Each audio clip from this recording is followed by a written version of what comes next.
नमस्कार, मैं अतुल ठाकुर आप सभी का एक और फिर से अपने चैनल में हार्दिक स्वागत करता हूं। आज की इस वीडियो में हम करेंगे हिंदी साहित्य में भक्ति काल। भक्ति काल भाग 27 को आज हम करने जा रहे हैं, जिसमें कि हमारे जो है टॉप 25 बहुविकल्पीय प्रश्न इसमें जो रहेंगे और जो कि परीक्षा के लिहाज से मोस्ट इम्पोर्टेंट होने वाले हैं।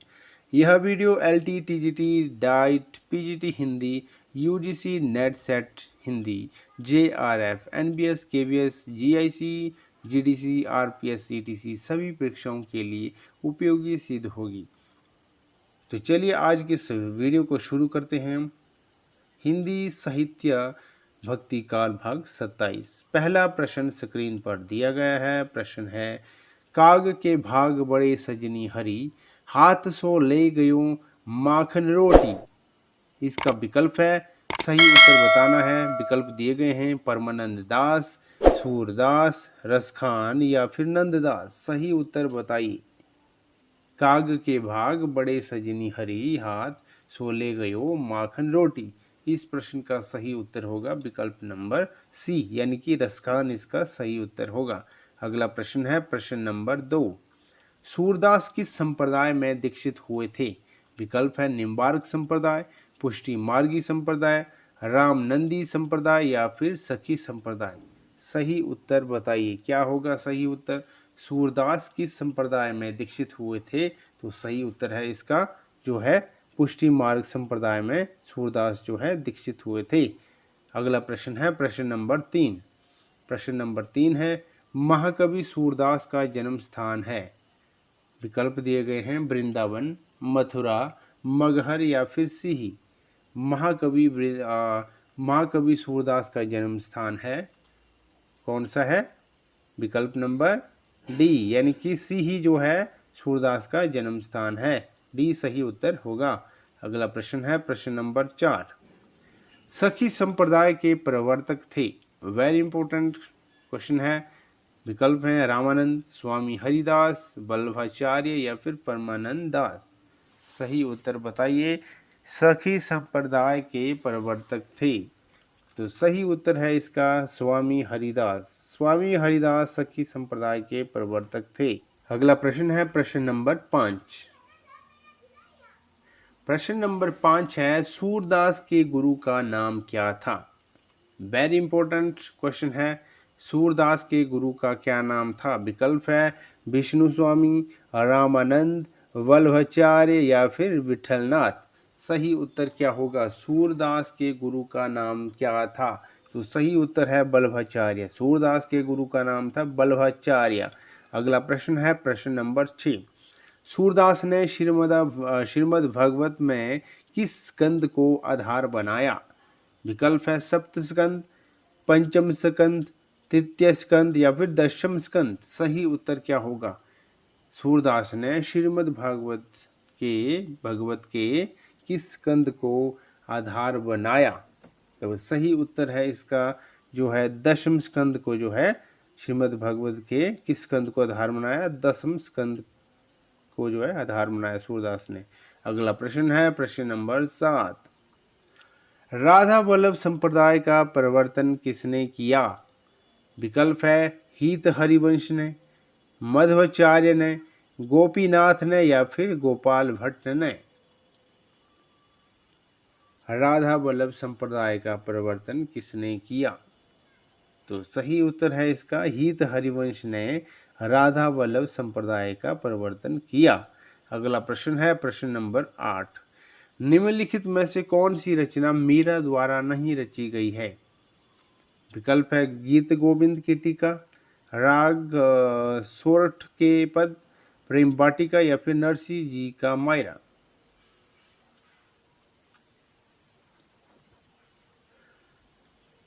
सही उत्तर बताइए। तो सही उत्तर होगा प्रेम वाटिका। मीरा द्वारा नहीं रची गई रचना जो है कौन सी है? प्रेम वाटिका।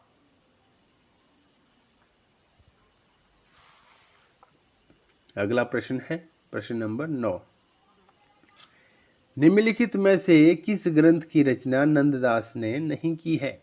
विकल्प है गीत गोविंद की टीका, रास पंचाध्यायी, अनेकार्थ मंजरी या फिर श्याम सगाई। सही उत्तर क्या होगा? किस ग्रंथ की रचना नंददास ने नहीं की है? तो इस प्रश्न का सही उत्तर होगा गीत गोविंद की टीका की रचना जो है नहीं की है। किसने? नंददास ने। अगला प्रश्न है प्रश्न नंबर 10। प्रश्न नंबर 10 है, निम्नलिखित में से कौन सा संत अकबर के बुलावे पर फतेहपुर सिकरी गया था?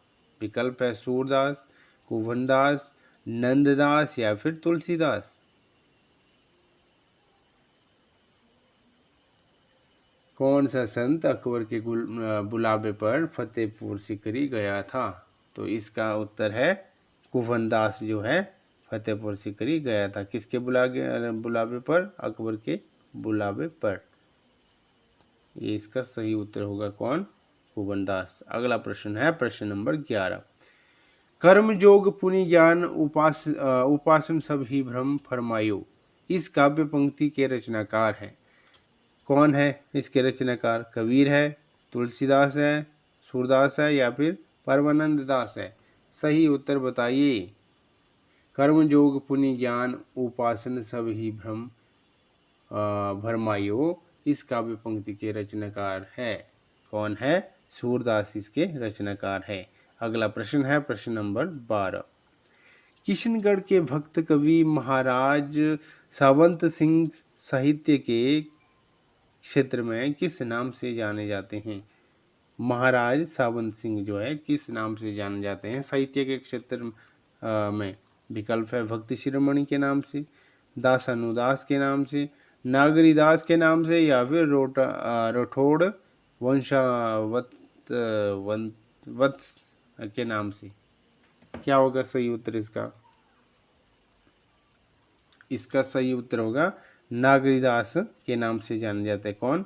महाराज सावंत सिंह साहित्य के क्षेत्र में किस नाम से जाने जाते हैं? नागरीदास के नाम से जाने जाते हैं, यानी सी इसका सही उत्तर होगा। अगला प्रश्न है प्रश्न नंबर 13।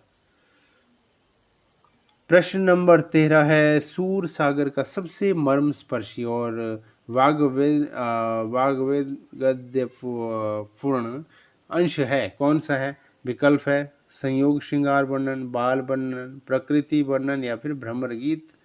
क्या होगा सही उत्तर इसका?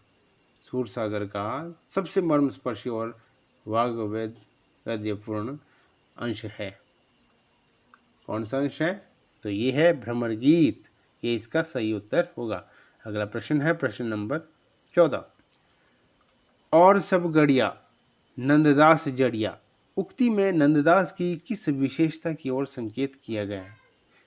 विकल्प है नंददास का चिंतक रूप, नंददास की तार्किकता, नंदवास शब्द प्रयोग या फिर नंददास का व्यवहार। और सब गढ़िया नंददास जड़िया, उक्ति में नंददास की किस विशेषता की ओर संकेत है? तो ये संकेत है नंदवास शब्द प्रयोग पर। ये इसका सही उत्तर होगा। अगला प्रश्न है प्रश्न नंबर 15।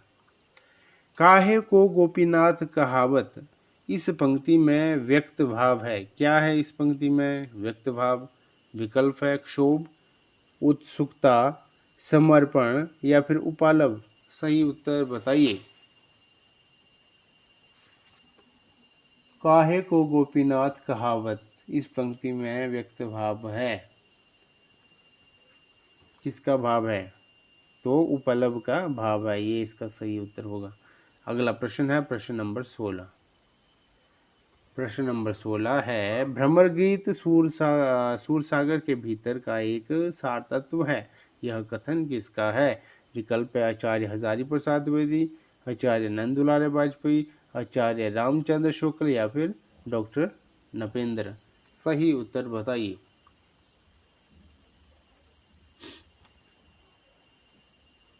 तो इस प्रश्न का सही उत्तर होगा आचार्य रामचंद्र शुक्ल। भ्रमर गीत सूरसागर के भीतर का एक सार तत्व है। यह कथन है आचार्य रामचंद्र शुक्ल जी का। अगला प्रश्न है प्रश्न नंबर 17। जहां बैठावे तित ही बैठूं, बेचे तो बिक जाऊं, इस पंक्ति में मीरा का व्यक्त भाव है। क्या है मीरा का व्यक्त भाव? उत्साह है, हर्ष है, समर्पण है या प्रक्षोभ है? तो सही उत्तर होगा इसका समर्पण। अगला प्रश्न है प्रश्न नंबर 18। निम्नलिखित में से कौन अवधी भाषा का कवि नहीं है? अवधी भाषा का कवि कौन नहीं है? विकल्प है जायसी, कुतुबन, उस्मान या फिर नंददास। सही उत्तर बताइए। निम्नलिखित में से कौन अवधी भाषा का कवि नहीं है? तो सही उत्तर है इसका नंददास जो है अवधी भाषा का कवि नहीं है। अगला प्रश्न है प्रश्न नंबर 19। किस कवि की गणना अष्टछाप के कवियों में नहीं की जाती है? विकल्प है कुपनदास, नरोत्तम दास, परमानंद दास या फिर कृष्णदास। सही उत्तर बताइए। तो सही उत्तर होगा इसका नरोत्तम दास की जो है गणना अष्टछाप के कवियों में नहीं की जाती है। अगला प्रश्न है प्रश्न नंबर 20।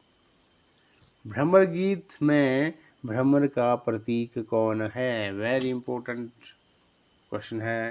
भ्रमर गीत में भ्रमर का प्रतीक कौन है? विकल्प है अक्रूर, श्रीदामा, द्रव या फिर Balram. Very very important question है यह। बताइए भ्रमर गीत में भ्रमर का प्रतीक कौन है? और इस प्रश्न का सही उत्तर होगा जो है द्रव। क्या होगा? अच्छा, इसमें जो है मिस्टेक है, यहाँ द्रव की तरह उद्धव होगा। यहाँ पे क्या होगा? उद्धव। वो यहाँ पे मिस हो गया है तो पूरा बनेगा यहाँ उद्धव। भ्रमर गीत में भ्रमर का प्रतीक कौन है? उद्धव है। ठीक है। अगला प्रश्न है प्रश्न नंबर 21। निम्नलिखित में कौन सा कवि विठलनाथ जी का शिष्य है? विकल्प है परमानंद दास, चतुर्भुज दास, ये बास है कि दास? यहाँ दास होना था, चतुर्भुज बास की जगह। परमानंद दास, चतुर्भुज दास, सूरदास या फिर कृष्णदास। कौन सा कवि विठलनाथ जी का शिष्य है? तो सही उत्तर है इसका चतुर्भुज दास। ये इसका सही उत्तर होगा। बास की जगह यहाँ दास होना है। ठीक है, चतुर्भुज दास।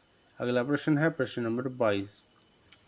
किस संप्रदाय में श्री कृष्ण को प्रमुख स्थान प्राप्त नहीं है? विकल्प है वल्लभ संप्रदाय, राधा वल्लभ संप्रदाय, गौड़ीय संप्रदाय या फिर निम्बार्क संप्रदाय। किस संप्रदाय में श्री कृष्ण को प्रमुख स्थान प्राप्त नहीं है? तो वह संप्रदाय है, कौन सा संप्रदाय है? वो है राधा वल्लभ संप्रदाय। इस संप्रदाय में श्री कृष्ण को प्रमुख स्थान प्राप्त नहीं है, जो है राधा वल्लभ संप्रदाय में प्रमुख स्थान प्राप्त नहीं है। अगला प्रश्न है प्रश्न नंबर 23। यह कथन किसका है? वात्सल्य और श्रृंगार के क्षेत्रों का जितना अधिक उद्घाटन सूर्य ने अपनी बंद आंखों से किया है, उतना किसी अन्य कवि ने नहीं। इन क्षेत्रों का वे कोना कोला झांक आए हैं। कोना कोना होना है यहाँ पे। ठीक है, ये कोला की जगह कोना है। और यहाँ उद्घाटन की जगह उद्घाटन होना है। दोबारा से पढ़ता हूँ इस प्रश्न को। यह कथन किसका है? वात्सल्य और श्रृंगार के क्षेत्रों का जितना अधिक उद्घाटन सूर्य ने अपनी बंद आंखों से किया है, उतना किसी अन्य कवि ने नहीं। इन क्षेत्रों का वे कोना कोना झांक आए हैं। विकल्प है हजारी प्रसाद द्विवेदी, रामचंद्र शुक्ल, डॉक्टर दीनदयाल गुप्त या फिर डॉक्टर नगेंद्र। इस प्रश्न का सही उत्तर बताइए। तो प्रश्न का सही उत्तर होगा इसका जो है रामचंद्र शुक्ल, यानी कि पंडित रामचंद्र शुक्ल।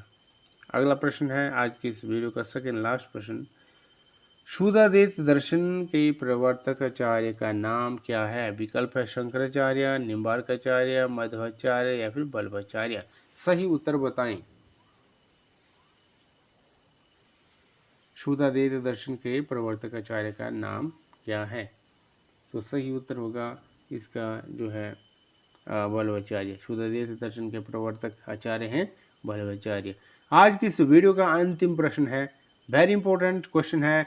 अष्टचाप की स्थापना करने वाले कवि है, कौन है? नामदास, नामदास की जगह नाभादास, चतुर्भुजदास, विठलनाथ या फिर सूरदास? सही उत्तर बताएं। शुद्धादेव दर्शन के प्रवर्तक आचार्य का नाम क्या है? सॉरी, शुद्धादेव नहीं, अष्टचाप की स्थापना करने वाले कवि हैं, कौन है?